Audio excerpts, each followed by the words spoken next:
Halo, Assalamualaikum warahmatullahi wabarakatuh. Bertemu lagi dengan Bu Ika.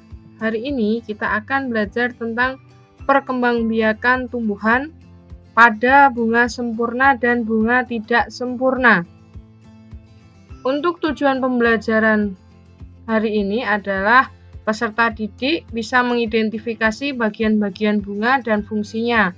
Kemudian, peserta didik bisa mendeskripsikan cara perkembangbiakan tumbuhan berbunga.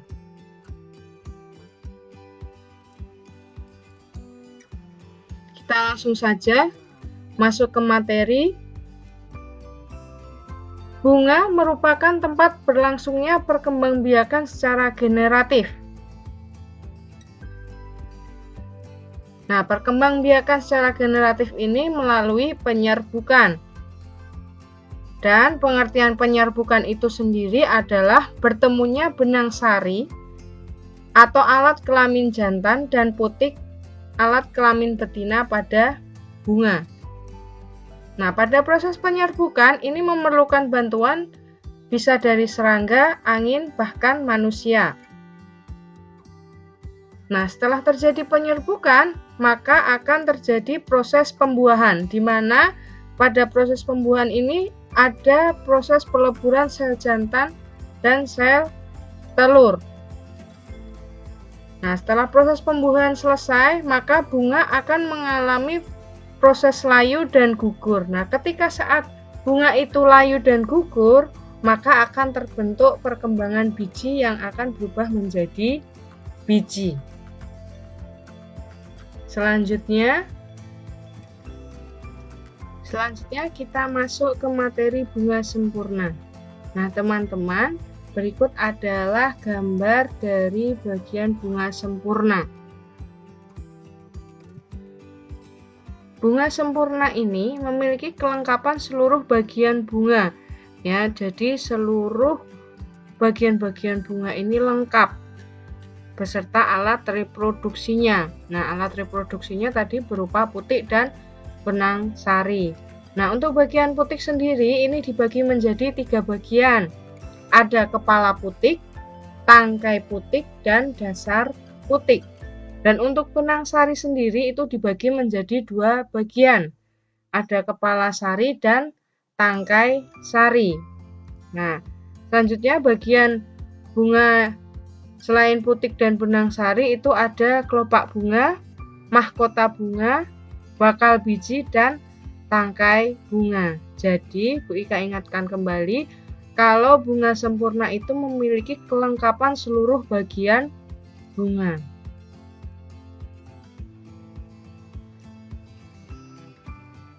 Nah, ini untuk gambar lebih jelasnya.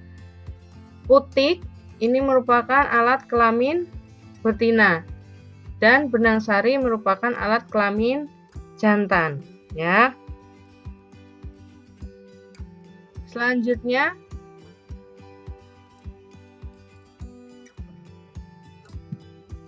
ini ada gambar pada bunga sepatu yang menunjukkan mahkota bunganya.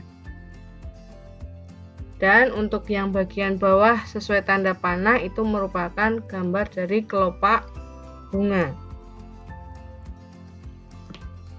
Berikut adalah contoh dari bunga sempurna. Nah, ada yang pertama itu ada bunga sepatu, bunga bougainville, bunga mawar, bunga stroberi, dan bunga tulip.